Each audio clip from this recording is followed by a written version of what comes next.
Alors, je suis Thomas Meunier, je suis photographe animalier. Je vis de ma passion, en fait à temps plein, depuis maintenant pas mal d'années. Et j'habite en Belgique.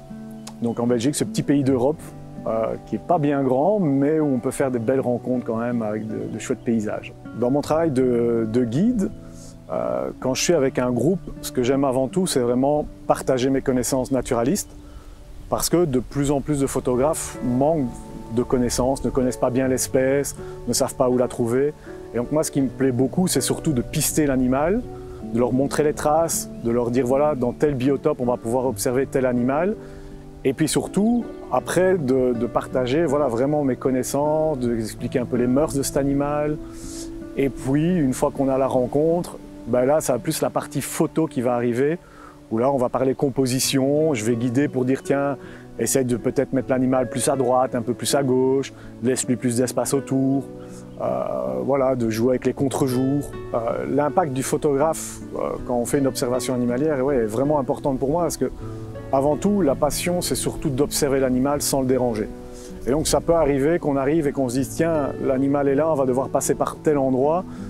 Si on passe par là, on risque de le déranger et donc on attend. Par exemple, quand je guide des gens pour aller photographier le martin pêcheur, on va s'installer dans un affût qui est déjà près, pas loin d'un lieu de reproduction. Et en fait, si l'oiseau est déjà présent, donc moi je vais d'abord observer aux jumelles au loin. Si je vois que l'oiseau est présent, on ne va pas arriver tout de suite. On va attendre que l'oiseau quitte la place pour aller s'installer discrètement pour pas qu'il nous voie. Parce que l'éthique en photo animalière, c'est vraiment important. Si on va déranger l'animal pour faire une image, ça ne m'intéresse pas. Et donc ça, c'est quelque chose que j'aime aussi beaucoup partager dans mon métier de guide. C'est avant tout de ne pas déranger l'animal. Et je pense que ce n'est pas une question de vouloir mal faire, mais c'est que la photo animalière, ça a pris un essor. Voilà, chez nous, en Europe en tout cas, il y a de plus en plus de photographes animaliers, et donc de plus en plus de personnes qui achètent une longue focale et qui se disent « Allez, je vais aller faire des photos d'animaux », mais qui n'ont pas les connaissances naturalistes. Et donc, ce n'est pas une intention de déranger l'animal, mais c'est vraiment une méconnaissance du sujet.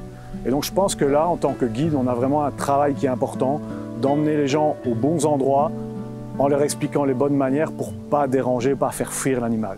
Je me suis intéressé à la nature dès mon enfance, qu'en fait, comme j'ai grandi dans un petit village, juste à côté de la maison, où il y avait voilà, bois, lac, une belle rivière, tout petit, j'ai eu cet attrait d'abord plutôt pour aller construire des cabanes, aller me planquer avec les copains, aller jouer dans ces bois.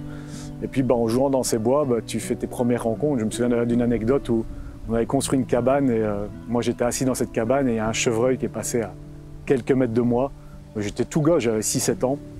Et je me suis dit, ouais, c'est fabuleux de pouvoir observer les animaux si proches. Alors ce qui m'a amené à la photographie, c'est en fait, après mes études, j'ai fait une formation de guide nature. Donc c'est une formation de naturaliste qui dure 1 an ou 2 ans, ça dépend un peu du cursus. Mais durant cette formation, comme tu fais pas mal d'observations, j'avais acheté, c'était l'époque des tout petits compacts numériques. Et donc j'avais acheté un compact numérique pour commencer un peu à documenter mes observations. Donc c'était vraiment de la photo documentaire.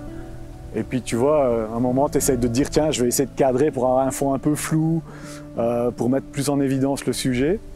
Et là, l'attrait pour la photo, il est arrivé de là.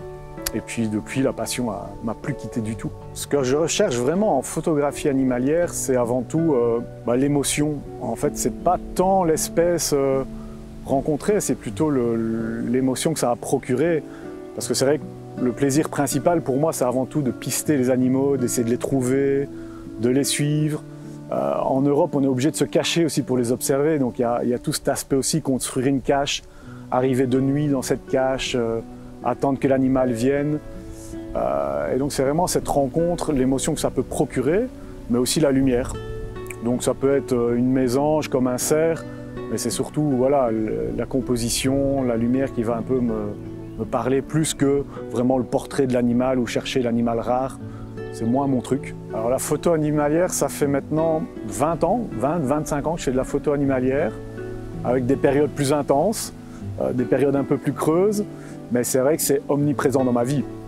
Voilà. Même quand je fais une balade en famille, avec ma femme, avec les enfants, pour aller dans un bois, etc., si je repère une lumière particulière, je me dis « Ah ouais, là, je pourrais faire une chouette photo.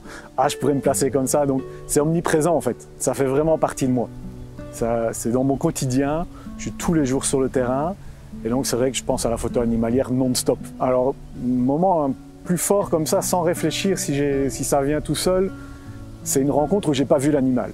Alors c'était assez fabuleux parce que j'étais en Roumanie pour aller photographier les huppes faciées. Alors c'est un oiseau qui est assez magnifique, avec une huppe qui se redresse. Et j'avais trouvé un trou en fait où elle nichait. Et donc j'arrive de nuit, il était assez tôt, 3h30, 4h du matin, j'installe ma tente affût, je me pose à l'affût. Et au moment de cet affût, l'oiseau n'est pas encore arrivé, que j'entends en fait le chacal doré, qui est un canidé présent de plus en plus en Europe, qui commence à hurler. Et là, en fait, durant tout ce moment, ton attention est prise juste par les sons. Et je me dis, bon, allez, ils vont venir, ils vont passer. Donc je perds le fil de la huppe, je me focalise vraiment sur le hurlement de chacal doré. Et puis en fait, ils ne sont jamais venus.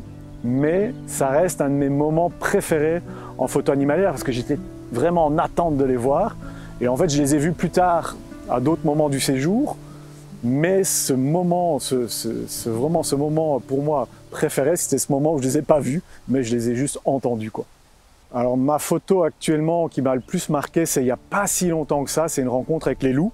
Parce qu'en fait, je suis beaucoup les loups en Europe. J'ai beaucoup été sur le terrain tout seul, j'ai beaucoup pisté les animaux, j'ai passé des semaines et des semaines à leur recherche. Et puis ici, cet été, en fait, je guidais un groupe de 3 photographes et il y a une femelle, en fait, loup, qui est venue vers nous sur un chemin. Et en fait, je l'ai repérée au loin à la caméra thermique. Et puis aux jumelles, j'ai fait asseoir le groupe, on s'est posé par terre. Et là, en fait, cette femelle alpha, elle est venue vers nous, elle nous a vus, elle s'est arrêtée, elle s'est posée pendant 7-8 minutes à nous fixer droit devant. Et puis en fait, elle a continué son chemin, elle est passée dans le bois, elle n'est pas passée très loin. Mais c'est un moment très intense, j'en ai eu les larmes aux yeux au moment de la rencontre. Parce que quand tu cherches un animal pendant des semaines et des semaines et des semaines, et puis que là, tout est réuni, la lumière, l'animal qui vient, il arrive vraiment sur le chemin, il se met à hauteur, elle te regarde, elle te fixe. Et en plus de partager ça avec un groupe de photographes, ouais, c'était vraiment unique. Et c'est un truc qui est gravé à jamais dans ma mémoire, quoi. Alors en fait, je vis de la photo animalière donc en guidant des groupes, que ce soit en Belgique ou à l'étranger, des journées, des ateliers de plusieurs jours. Mais en fait, dans mon travail de photographe animalier, il y a une grosse partie du temps où je suis juste tout seul en fait sur le terrain pour aller en repérage, pister les animaux, etc. C'est pas une partie qui rapporte de l'argent, mais ça me permet après d'emmener des gens sur le terrain. Et donc il y a une autre petite partie qui me rapporte aussi quand même de l'argent qui me permet de vivre, c'est parfois la vente d'images. Alors ça peut être de la vente d'images pour certains magazines, certaines associations de protection de l'environnement, ou aussi des particuliers qui veulent acheter un tirage d'art, un bouquin, des calendriers, ce genre de choses. Je pense qu'en montrant des images, en fait, on sensibilise les gens. Donc c'est vraiment important de continuer à montrer des belles images, à montrer des choses. Alors il y a certains photographes qui sont peut-être plus dans l'image choc, ou à montrer une scène un peu trash. Moi je suis plutôt dans la beauté, dans la contemplation, parce que je pense que c'est important aussi de montrer des belles choses. Parce que tu ne peux pas demander à des personnes de protéger des animaux qu'ils ne connaissent pas ou qu'ils ne voient pas. Et je pense que c'est vraiment important de continuer à partager ça, alors au travers des images ou de petites vidéos, mais plus on sensibilise, même au niveau des enfants. Donc moi je suis déjà allé dans les écoles par exemple pour partager mon métier de photographe animalier, où je montrais des images aux enfants en expliquant comment elles étaient faites. Je pense que c'est vraiment important cette partie-là de mon travail. Si j'avais un souhait en fait pour la nature, que ce soit en Belgique, en Europe ou dans le monde entier, ce serait vraiment qu'en fait parfois les décideurs politiques puissent voir au travers de mes yeux ou au travers d'un vidéaste animalier, d'un biologiste, d'un naturaliste, de vraiment voir la beauté du monde et d'arriver à juste la respecter, de ne pas se dire on est juste là pour l'exploiter, pour en avoir besoin, etc. Mais d'essayer de vivre en harmonie avec cette nature plutôt que de l'écraser en fait. Ça serait vraiment un souhait et je pense que ça serait vraiment important dans le respect, que ça soit de l'animal, mais en fait dans le respect du vivant en manière générale. Si on respecte la nature, on se respecte aussi tous. Et ça pour moi, ça serait vraiment important.